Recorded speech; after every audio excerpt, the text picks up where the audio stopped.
splits are a lot lower. And I said, I'm going to start doing so much revenue, he can't help but give me higher splits. So I made the decision, and then I committed to that decision. I'm driving revenue. I don't care if my margins, because my margins really didn't go up the first few years.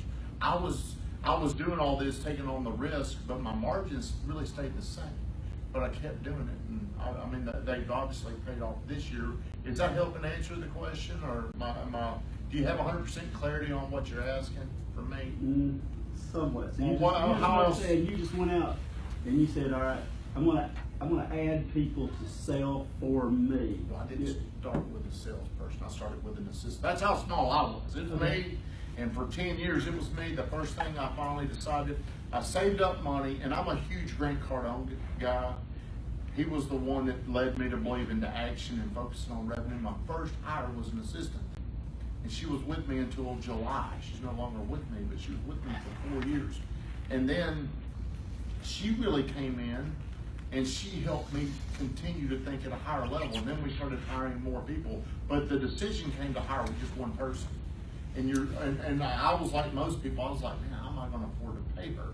Well, whenever you commit to something and you're forced to do things, your mind becomes a lot more creative. You start making a lot more money than you thought you would. You're looking here and you're saying, well, this is what I did. Now, if I add this person, I'm going to make this. Well, there's a lot of things that go on that it's hard to explain whenever you bring in somebody. More stuff starts happening. And when you decided, all right, I'm going to get other people to sell houses for me. Well, those same people probably could have went to the broker and come in at whatever level you were, but you convinced them that they should come in underneath you. You were going to pay them probably a lesser commission than they could have got straight from the broker, but yet you've been able to add that, or? I probably should have done a better job of articulating this, because the salespeople really haven't come until the last year or 2 years probably. So it was me and the girl I hired for 2 years, and during that time I said, you know what, I'm going to develop this brand. And then the brand started attracting people to come work for me. But that was something, building a brand, I mean, you might as well anticipate 3 years before you start to really get any type of traction. But the salespeople didn't come immediately, by the way. They're still saying, man, that guy screws off. I don't want to go there and work for him. So that didn't come immediately. So. What has been some of your most successful things you've done marketing-wise to help build your brand? Frequency. Consistency. What? I want to help people that help me. So you may not. That may not work on everybody. Well, your advice to us would be help the realtor. I believe. I know this is me being selfish, but I believe all this starts with the realtor first. You know, with the mortgage part. Then it goes to the mortgage person and then to the insurance person. I believe you've got to be so involved with that realtor. Usually they're just sitting there trying to get the contract signed. They're not thinking about the next steps that are coming up. You're going to have to help them. You're going to have to force them to send you stuff, whatever that takes. But I don't believe doing a good job is good enough. I don't believe great service is good enough, because that's what we expect from everybody. It's going to have to be some type of a free prize, where I'm like, hey, this guy's got to get, or this girl, sorry, hey, this person has got to get my business, whatever that takes. Whatever that looks like, I think it looks different for every single person out there. I think the hard part for us as insurance agents is everyone who buys a house has to have insurance, but everyone who is getting insurance is not in the process of buying a house or doing a refinance. So it's like for every 10 people that a real estate agent would refer to me, because all their people are having to have insurance, maybe if one of our people are looking for a real estate agent or a realtor. So that's our. It is tough. That's our road to. It's not a reciprocal thing. But I believe everybody in here can go out. Obscurity is our biggest challenge. Even, I mean, you can take whoever. I mean, other than Donald Trump, I think 97% of the country knew who he was before he even decided he was going to run. Everybody here faces an obscurity problem. That means not enough people know who we are, how we can help them. So I believe everybody in here can get to know more people, whatever your strategy is to do that. The easiest thing to do is have referral partners that can send you one person, they get their car, they get their auto. But I think you've got to find out, like you've got to come up with a list of agents that you want to help, and you've got to strategically align yourself with them. And I would just ask them, what would it take to get your business?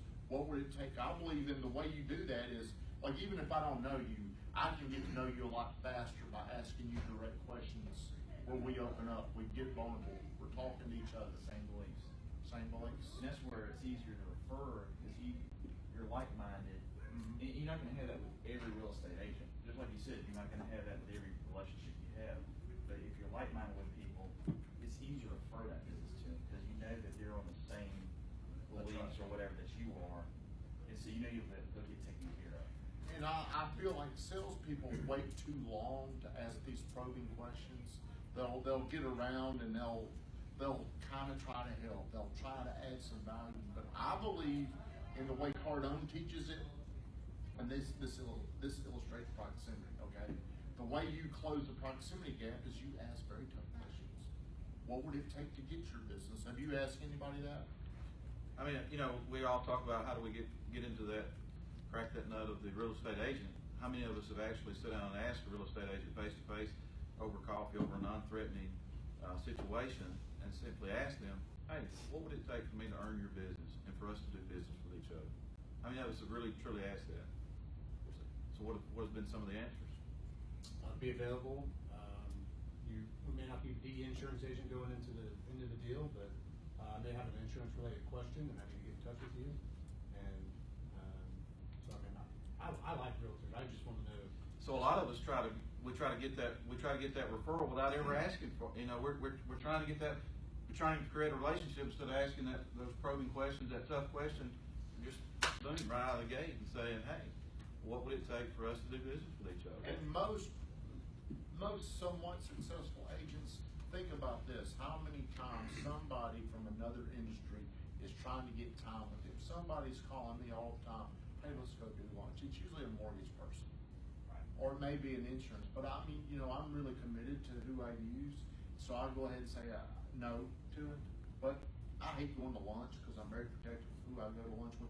And again, this is just me. That does not mean there's anybody else out there like me. I think you got to find a way to connect to people. How can you stand out? Are y'all all in the Chattanooga area, or are you in different areas? Whatever area you're in is, I'm sure it's competitive. How do you stand out? How do you look different? How do you get into their life to where you're a must-have versus, hey, it'd be nice to have it? So, Dustin, you developed a relationship with a couple mortgage companies, but it would be hard to have a relationship with 10 or 12 of them. It really would. So, same thing with real estate agent. You've got to target a couple and try to zero in and get a really good relationship with a couple. That would be my opinion. You know, you don't want some relationships to getting jealous of each other. But we use the word relationship a lot, and I mean, you can have relationships that are meaningful in many different ways. And I guess what I'm hearing Tommy saying is the relationship he wants to have with the people that do business with him is they know what drives him. It's not a, hey, I'm your buddy, I'm your friend, we can go eat lunch, we can go have dinner on the weekend. It's what drives him, what makes him want to be who he is, and if they're really pushing him to be that way. So, as an insurance agent, you know, there may be one in here that could drive you because they understand you. The rest of them, we may be able to satisfy your needs and provide your services, but my referral partners that I'm with, I really want everything from them, and it ain't just great service. It ain't that they're good. I want us to know each other. But again, I don't know if I'm like other people, but what you're saying, so I think the mortgage people have a lot more control because they're sitting there, well, hey, we can get you cheaper. We can, I mean, they're so worried about the payment. That's right. So I think the mortgage people are very important because they're sitting there, most of the mortgage people, they're owning the fact that the payment's $15 a month higher than it is what it is. So what they do is they call an insurance agent that they know, they get it down $20 a month. You know, in a year it goes way back up higher than it was, and it's probably terrible coverage. But you know, it's the deal though, and that's all they care about. That's right. So the agent, I believe, and no offense to your belief, I feel like the agent should be more the secondary target. The mortgage person should come first because they have more control, because usually we're getting insurance just right before that's how committed I was to it. I've got Kathleen that follows me around, or we're always sending her videos. Still, the results don't come. Like, I mean, it's if you want to make money faster, you got to get around people right now that are wanting to sell. But what this has done is it's made me a lot more convincing whenever I'm around people, because maybe they don't watch it, but they've heard of it. So the results, I think, lag for me. Other people may say, no, I get tons of business off doing it. I really think it's a lagging indicator, because I'm trying to, my goal is to educate everybody in this town about real estate, simple real estate. I'm not really driving leads off of it. Like, I haven't found a way to do that yet. Well, so do you think that so where's your 100 deals, where do you think that they're coming from? That's referrals from other people that are referring to you to, and I know the market, of course the market has something to do with it too, but they're coming to you to sell their house, so, or buy their house. Is that referrals from knowing you, knowing your name? I'm probably not smart enough, disciplined enough, or organized enough to track that stuff. I've got 2 major drivers, that represent 35 deals total. Right. So that from them, but I've been in the business for 15 years, and that's helped. But yeah, I will say there's definitely been a few people that there is one thing I've left out. There is people that have seen it, that have called me. Here's where I probably am benefiting the most. I'm just not great at articulating that. For realtors, you would sell a home to somebody and they really would forget your name because you wouldn't stay in contact with them. I stay constant top of mind with my past clients. So I'm going to be friends with them on Facebook, the database. We may do one video. Then I don't want to make this just about my social media stuff. So any questions you've got, plus that's what you're the most interested in. We may take one video. Like right now, I think we're doing a video. It may go on 5 different platforms. It may come, we may break it up. We're always looking for content that's informational. People, whenever they say, hey, does anybody want to buy or sell a house? I think people just scroll past that stuff. They don't care about that stuff. They want to learn. They want something that's going to help them. So you're talking about your office and how the makeup of it, and so how often do you guys look to get better? I mean, are you just, hey, everybody show up to work today, or no? I'm a big believer in sales training. I believe if you're great at sales, everything, it's the one thing that takes care of everything. Sales should take care of your sales, your customer service, all that is, that's my belief, it's all about your sales. All about yourself. I believe that. So when you say sales training, how often are you looking at your staff? How often do you guys cover that subject? Got to do it every day. Because I mean, I'll skip a few days, and then because it's really, you're thinking fast on your feet when you're overcoming objections. Because there's a scripted way that I teach it. It's very simple. The hard part comes in the creative part of isolating objections, presenting you options, you choosing. So I'm not the type of salesperson that talks you into things. I try to funnel you into the decision that I want you to, that I think is best for you. As a business owner 10 years ago, what flipped your switch to stop being mediocre and being a... Mike Burt was interviewing Grant Cardone, and when I was saying, I was probably making $75,000, $80,000 a year, doing good enough to where I could get drunk on Friday and Saturday night and have a lot of fun.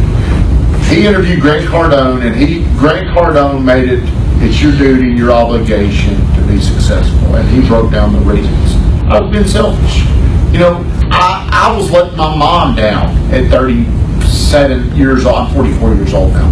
I was letting my mom down. I wasn't thinking about all the people around me that could have been proud of me. So I was just thinking about what I wanted. I needed something, because again, I'm an only child, I'm selfish. I look at everything through my perspective. Whenever he said that, I started thinking other people. John Jones, the owner of John Jones Real Estate, my mom, all the other people in my life that knew I could do better. I was letting all those people down, so I really kind of started challenging myself, saying, this ain't good enough. And for me, Michael, this year, I've shared with you guys, again, this is probably the third time, but it was simply looking at my kids and saying, you know what, I have never told them, hey, you guys go out and be less than average today. You guys, maybe, well, all right, be average today. No, I want them to do their best. So why would I expect them to do their best and not expect me to do my best? And that's what has really, really lit my fire this year, because I cannot go home and look at my kids in the eye and expect them to do the best when I'm not trying to do my best. And that's been very eye-opening. Self-examination. Yeah, my self-awareness, I felt like I could always be honest with myself, but I always told myself one of these. Does anybody here ever say this? One of these days I'm going to do this. I always had that belief. One of these days I'm going to turn it on. You know, I've got all this untapped potential, but one day, you know, and then I was 25, and then I was 30, and then I was 35, and then some things went south for me about 36 years old. I got through that, but I do feel like God had a plan for me. It went through a lot of pain. I was always open to coaching. I just didn't have the right things around me. But that time, Grant Cardone was on his show talking. It was the first thing, you know, your potential, I think, is like a fire. Sometimes it can be very, very hard to get lit. My fire was kind of, or I mean, hell, wasn't even lit. So that interview was the first little spark. And it took a while. I mean, self-improvement takes a long time. You know, Tommy, one of the things I've shared, and I'll see if you agree with this, one of the things I enjoy, and yes, Coach Burt is awesome in my opinion, but it's also just surrounding yourself around good people, period. But that's one of the things I've enjoyed the most, is going in there and hearing a Tommy talk about his real estate business. I'm in insurance, but hearing business owners be successful, that gets me motivated. Is being around successful people, does that help you? well, all my friends were a lot of my friends were like either builders or real estate agents, but I'm reflecting back whenever this shift happened that I'm talking to you about. They all were a much higher spot in income. They were all doing things that I couldn't. I mean, they want to go do something. Hey, who's going to pay for Tommy kind of thing. So getting around people helps you increase your mind capacity. And it's really hard because I am a very, very average learner, but I've been doing it so long. You know, if you come in every day and you learn a little bit, I don't catch on to things as fast as I wish I could. I cease to. But if you come in every day, just think how much more you know within a year. And if you get around people that have already done that, they can help you with shortcuts. You don't have to do this. You can don't do what I did. Here's what you should do. And I got to the mindset of where I would stop, because I was that person, the yeah but guy. I was the yeah but guy. That don't work for me. Yeah, but that won't work in real estate. I started doing what I found ultra successful people do. I would just do it without. I eliminated the yeah but. I eliminated the question. I just started doing what they didn't. It worked for me. Again, because I'm not really smart enough to figure things out. This helpful? What other questions you guys have?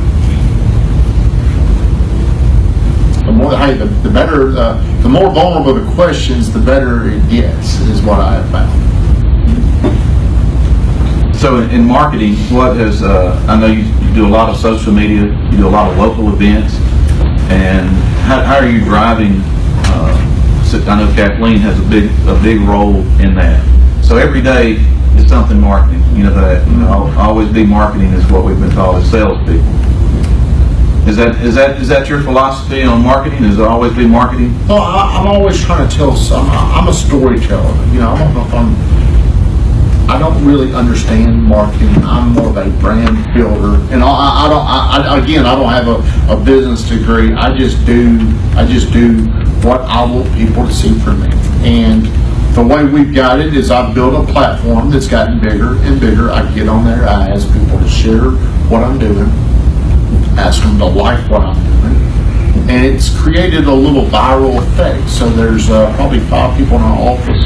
Whenever I do something, it goes out onto their platform. It's going to start small, and it's going to take a while. But when you do this, the thing that happens is it makes you get much better at selling. It makes you get a lot better at articulating your value. You're going to be a lot more convincing, and people are not going to, not every.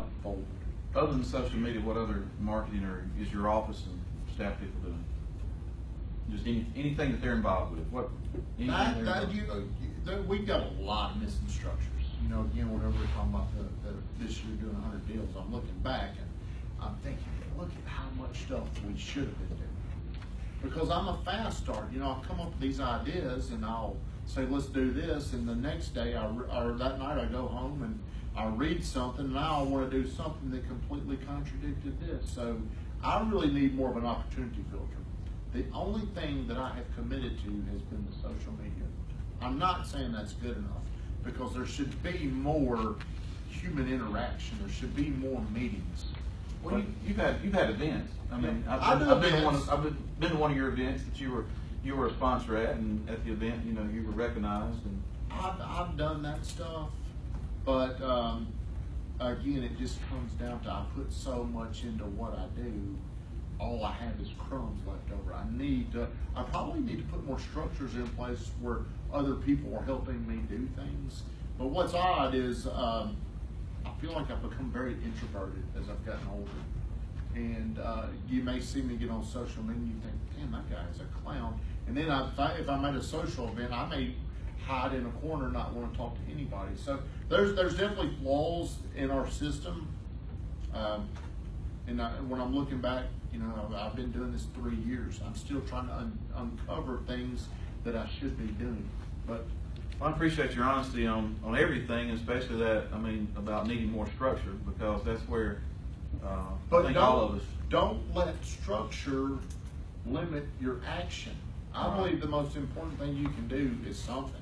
You've got to take some kind of action to where you're around people. Right. How long are your videos normally? The experts say make them short.